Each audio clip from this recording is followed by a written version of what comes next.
Precipitation जो trigger action हम सभी समझते नहीं थे कि मैं कैसे घबराऊं कि ट्रिगर एक्शन कब होगा, कब जबरदस्त थंडरस्टॉर्म आ जाएगा। तो ये ट्रिगर एक्शन होता है और ये बहुत दिन से दबा रहता है। ह्यूमिडिटी बन जाती है, मौसम बन जाता है, हवा का रुख भी बन जाता है, वो ट्रिगर एक्शन होता है। अब ये बांग्लादेश में हुआ, फ्रांस में हो रहा है, आप नेपाल में देख रहे हो, और ये ट्रिगर एक्शन क्योंकि जनता तो सताई हुई है। पाकिस्तान में भड़क सकता है जेन ज़ी वाला प्रोटेस्ट, इसीलिए कहा जा रहा है। देखिए खबर, पाकिस्तान के लिए खतरनाक सिग्नल्स मिल रहे हैं। पाकिस्तान के युवाओं में सरकार विरोधी नाराजगी जबरदस्त है। जेन ज़ी प्रोटेस्ट से बढ़ा आसिम मुनीर पर दबाव, इमरान की पार्टी शुरू कर सकती है जेन ज़ी प्रोटेस्ट। इमरान की पार्टी को मिला नया हथियार। असल में क्या होता है, पूरी दुनिया में कुछ चीजें ऐसी होती हैं जो एक बार होनी शुरू होती हैं तो उनका कैस्केडिंग इफेक्ट होता है, एक जगह से दूसरी जगह, और स्नोबॉल इफेक्ट होता जाता है, वो बड़ा होता जाता है, बड़ा होता जाता है। क्या ऐसे में ये जेन ज़ी वाली बात जो हो रही है, आप जानते हैं ये जेन ज़ी एक खास समय में पैदा हुए लोग जो आज 25 से 28 साल के बीच के हैं, उनको लेकर ये बात की जाती है।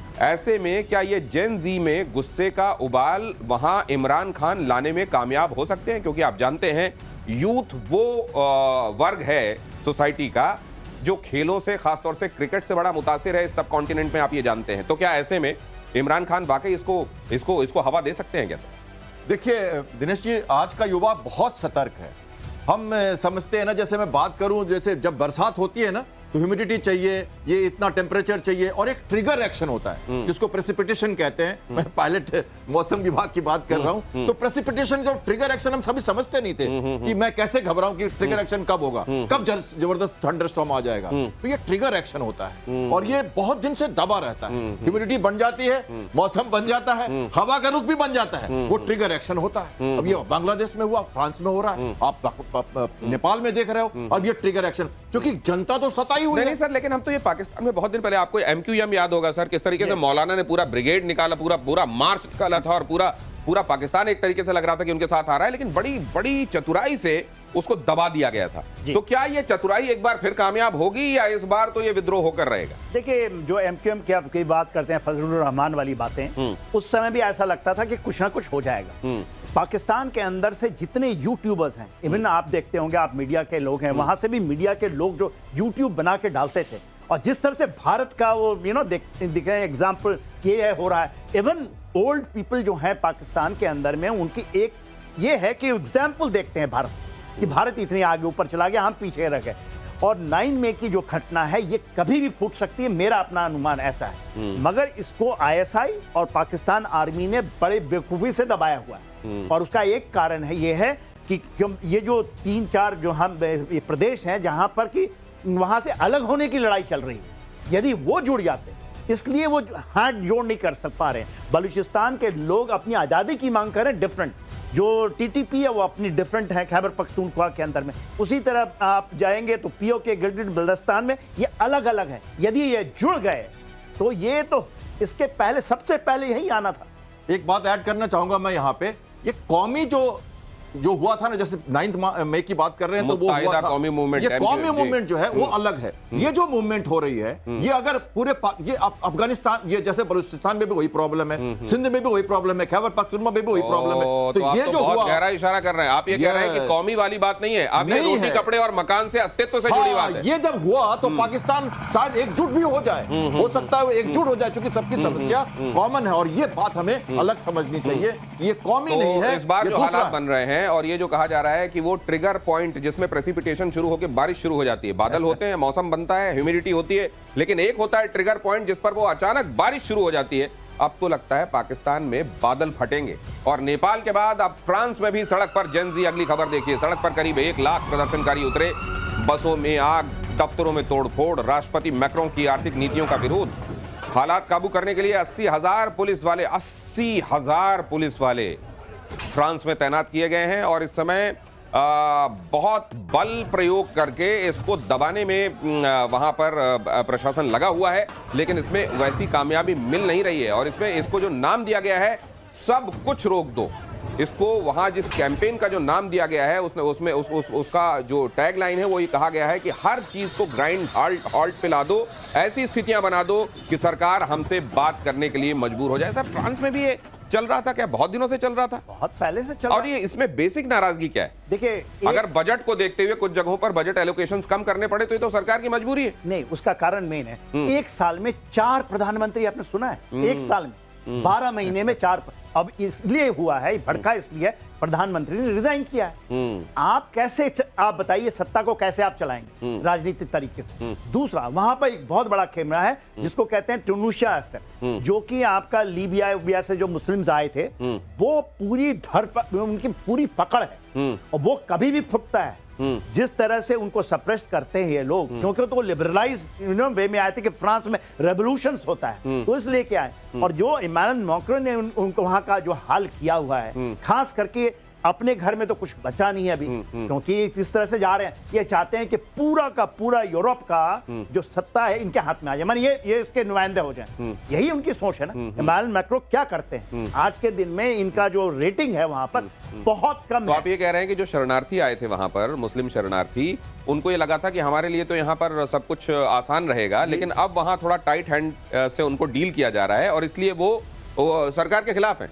वो टाइट हैंड से डील नहीं कर पा रहे हैं ना। अच्छा, वहां के लोगों के अंदर में जो है, फ्रांस के लोगों में और जो ये कम्युनिटी के अंदर में जितने बार भी हुआ है, इन दोनों के बीच में होता है। अच्छा, वो तो इतने छुटे हुए हैं कि कुछ भी कर सकते हैं। तो यहाँ पर जो मुस्लिम ब्रदरहुड की बात होती है फ्रांस के अंदर में, वो तो लोग रोकना चाहते थे मगर रुका नहीं। वहां पर तो रोकना चाहते थे, देवर अगेंस्ट, सबसे पहले फ्रांस में रोक पाएंगे। तो इस तरह के जब हालात किसी देश में होते हैं तो क्या वहीं पर अचानक कुछ अंदर खदबदा रहा होता है जो सतह पर आ जाता है, या एक्चुअली वो खदबदा तो बहुत दिनों से रहा होता है लेकिन फिर कोई एक बड़ी विश्व की ताकत जो है उसको हवा देती है और वो तब सतह पर आता है? ये बात तो आप लगातार देख रहे हो हमारी परिस्थितियों में, इंडियन ओशियनिक रीजन में हो या रीजनल बात करें या ग्लोबल बात करें, चाहे इवन ब्रिटेन में लगातार देखिए ये जो, या कनाडा की बात कर ले आप, तो कनाडा में भी हुआ था।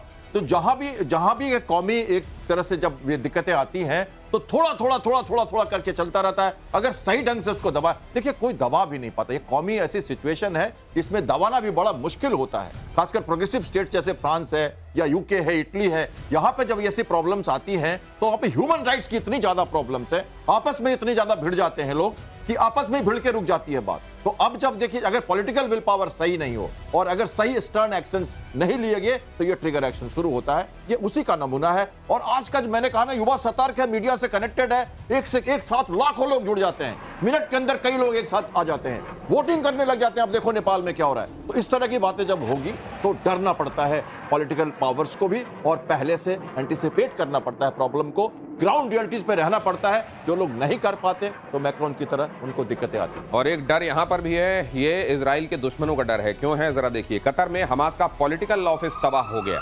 हमले के वक्त इमारत में हमास के कई टॉप कमांडर मौजूद थे। खलील अल हया, खालिद मशाल, जहीर जबरीन मौजूद थे। इजरायली अटैक के बाद मलबे में शव की तलाश हो रही है। गाजा सीज फायर पर चर्चा के लिए कतर में हमास के लीडर थे। अब आपको इस खबर के बारे में विस्तार से ये बता दूं कि कल ये खबर आई कि इजराइल ने कतर के अंदर एक जगह पर हमला करके अपने दुश्मनों को ठिकाने लगा दिया है। हमास के लीडर्स थे वो। अब ये हमास के लीडर्स वहां पहुंचे क्यों हुए थे? कहा यह जा रहा है कि अमेरिका की पहल पर ये हमास के लीडर्स थे जो कतर के नुमाइंदों के साथ बातचीत करने के लिए पहुंचे हुए थे, ताकि ये बाद में अमेरिका और इजराइल तक हमास के लीडर्स की बात को पहुंचा सके। इजराइल ने कहा नथिंग डूइंग, हमारे दुश्मनों को वहां मत बैठाओ, हमको पहल की जरूरत नहीं है, हम इनको वहीं खत्म करेंगे। और वहां पर उन्होंने बिल्डिंग के ऊपर अटैक कर दिया। अब ये लोग जुटे हुए थे वहां असल में शांति वार्ता के संदर्भ में।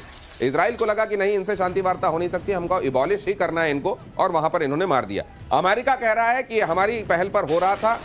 इजराइल ने कहा कि हमने अमेरिका को इस बारे में बता दिया था कि हम उस जगह को टारगेट करेंगे। अमेरिका कह रहा है हमको मालूम नहीं है। अब ये जानबूझकर ऐसा किया जा रहा है या वाकई ये ऐसा ही घटा होगा? एक्सपर्ट्स क्या कहते हैं जनरल साहब? देखिए, ये तो अमेरिका ने इनको इन्फॉर्मेशन दिया था। ये तो आगे व्हाइट हाउस के भी जो स्पोक्सपर्सन है, दैट लेडी इज सेइंग कि हमने उनको पहले बता दिया था कि आपके ऊपर हमला आ रहा है, और इन्होंने इन्फॉर्मेशन दिया, उन्होंने मारा। ये एब्सोल्युटली है।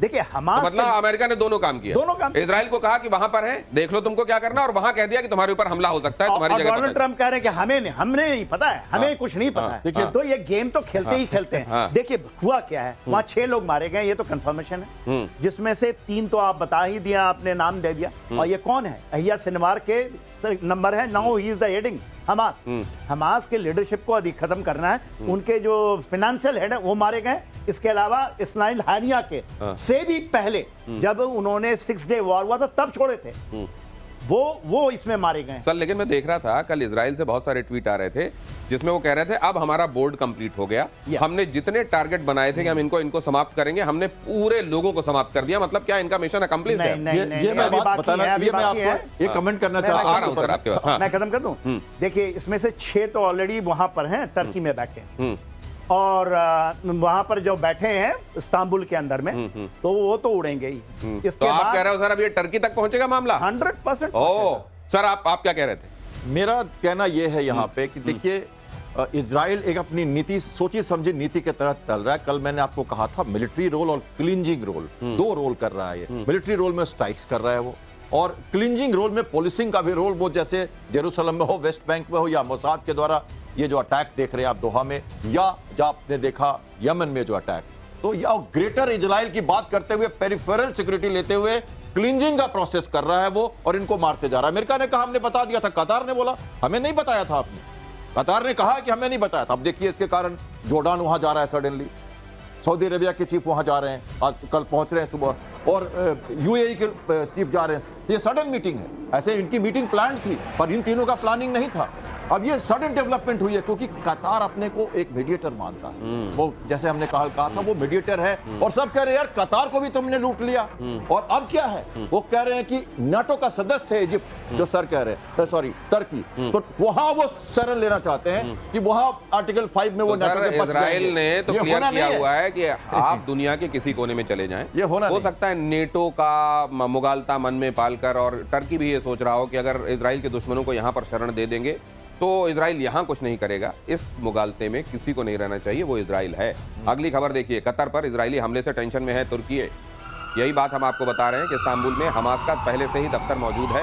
इजराइल हमास को अस्तित्व का खतरा मानता है, जहां भी हमास को पनाह वहां पर इजराइल का अटैक होगा। गाजा, तेहरान, दोहा के बाद अब तुर्की का भी अगला नंबर हो सकता है। लेकिन क्या सोचेगा इजराइल, क्या सोचेगा 1-2 बार, या उसने ये कम से कम अपने दुश्मनों के संदर्भ में उसकी थॉट प्रोसेस क्लियर है? देखिए वो सोचने वाला नहीं है, उसको हमास को खत्म करना 100%। इनके जो मेन ये तो थे हेड्स थे, मगर जो उनका मेन एक्चुअली जो ये हैं जिससे कि वो डायरेक्टली गाजा से लिंक्ड हैं, वो हैं आपके तुर्की में बैठे हुए। और देखिए उनके 2 दफ्तरें थी, एक तो कतार में थी और एक तुर्की में, और वो एब्सोल्युटली उन्होंने 6 फिगर ग्रेटर ब्रिटेन लगा के बैठे हुए हैं। जिस दिन इनको इंफॉर्मेशन मिला कि इस तरह की कोई मीटिंग चीटिंग है, उड़ा देंगे। ये तो आपको इंफॉर्मेशन के ऊपर है। मान लीजिए दफ्तर को खत्म किया तो बच जाएंगे, और अमेरिका ही देगा इनको इंफॉर्मेशन। ये अभी आपको बता देता हूँ। इसके पहले आपने अभी कल 2 दिन पहले कवर किया था ना, सीरिया के ऊपर में आपने होम्स में बोला था। होम्स के अंदर में जितने मिसाइल तुर्की ने भेजे थे और जितने एयर डिफेंस, सबको मार के खत्म किया।